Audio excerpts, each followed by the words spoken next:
네, 1998년에 개봉한 할리우드 영화 아마겟돈 기억하십니까? 미국 텍사스주 크기의 소행성이 지구를 향해서 날아오자 우주인을 소행선에 보내서 핵폭탄을 설치한 다음에 터뜨리기로 한다. 이런 내용이었죠. 네, 그런데 미 항공우주국 나사가 영화 아마겟돈을 연상시키는 역사적인 실험에 돌입했습니다. 자세한 내용 문화생활과학부 김진두 기자와 함께 알아보겠습니다. 어서 오십시오. 네, 안녕하세요. 예. 소행성의 궤도를 인간이 바꾼다. 자, 그렇죠. 상상이 안 가는 이런 실험인데요.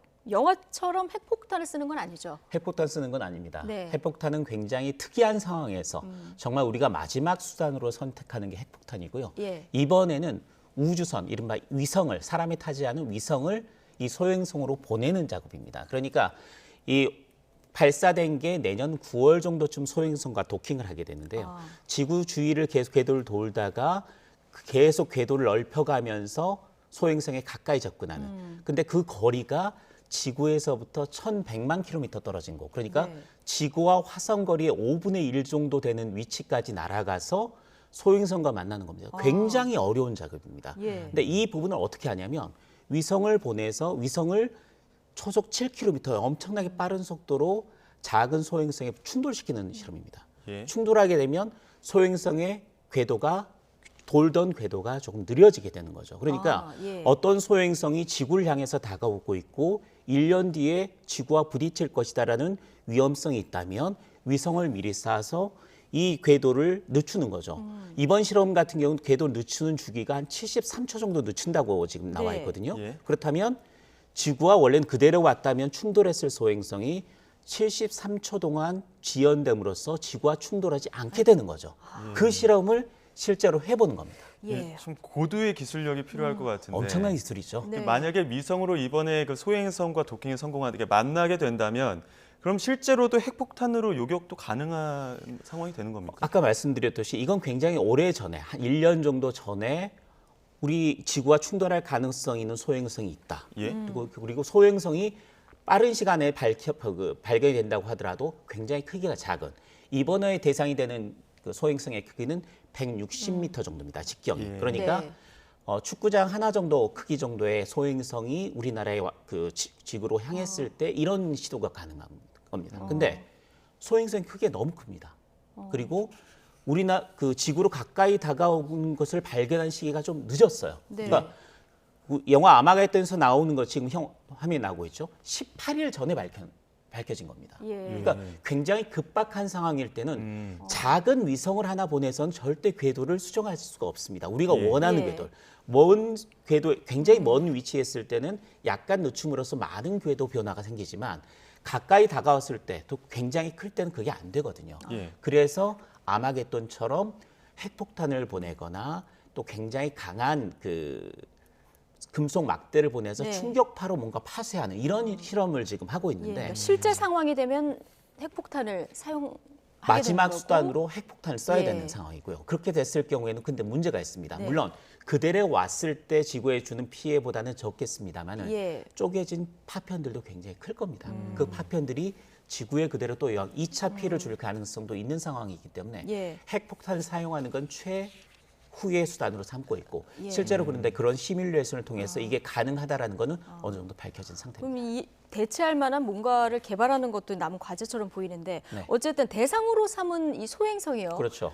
실제로 지구하고 충돌할 가능성이 있는 그런 천체인가요? 지금 대상으로 한 거는 지구와 충돌할 가능성은 없습니다. 아, 그렇군요. 그런데 예. 지구 근처로 오고 주기가 짧기 때문에 한번 이번에 실험을 하고 나중에 다시 한번 왔을 때 정말 충돌한 자국이 어떻게 났는지 그다음 그 위성의 그 소행성의 성분은 어떤 것인지를 좀 더 면밀하게 파악할 수 있는 그런 소행성을 목표로 했고요.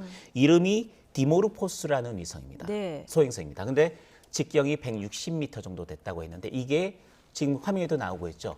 두 개의 소행성 중에 하나입니다. 큰 소행성이 하나가 있는데 가운데 있는 게 디모도스라는 소행성 훨씬 큰 거고요. 예. 그 옆을 돌고 있는 그러니까 지구의 달처럼 디모르포스 우리가 목표로 하는 그 소행성은 이 디모도스라는 큰 소행성의 주변을 돌고 있는 그런 작은 소행성입니다. 네.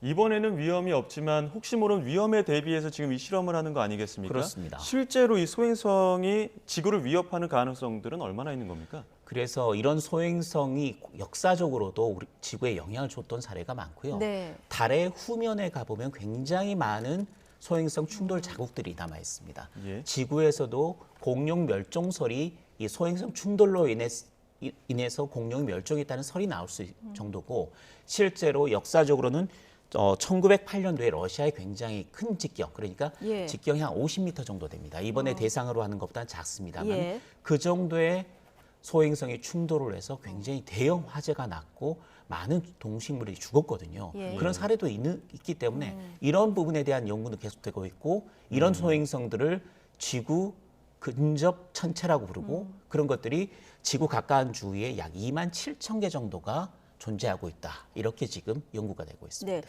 한 번 실험이긴 하지만 이 다트 프로젝트 여기에 네. 투입될 예산이 좀 어마어마할 것 같은데요. 얼마나 됩니까? 4천억 원 정도가 들었습니다. 우리 돈으로 4천억 원 그렇습니다. 정도. 예. 이번 한 번 해서 충돌해서 보내는 것까지 드는 게 우선 발사 비용, 그리고 위성 제작 비용, 그리고 네. 실제로 이 위성이 그 가까이로 가서, 소행성 가까이로 가서는 4시간 전부터 자동으로 움직입니다. 네. 스마트 항법 장치라고 부르는 건데, 이 스마트 항법 장치를 통해서 자동으로 가서 화면을 직접 찍어서 판단한 뒤에 목표로 하는 거에서 부딪히는 그런 첨단 기술까지 동원해서 총 비용이 4천억 원 정도가 예. 드는 건데, 이렇게 물론 많은 돈을 투입하는 이유가 있을 거 아니에요. 시뮬레이션을 하는 것보다는 예. 실제 실험해 보는 게 훨씬 많은 데이터를 우리에게 줄 수가 있고요. 예. 정말로 이게 가능한 건지, 가능하다면 이걸로 이 정도 크기의 소행성으로 가능하다면 더 큰 소행성에는 어느 정도의 위성이 필요할 건지, 그 다음에 방법은 뭔지, 그걸 우리가 궤도를 사전에 바꾸지 못한다면 그 다음에 할 수 있는 방법은 무엇인지,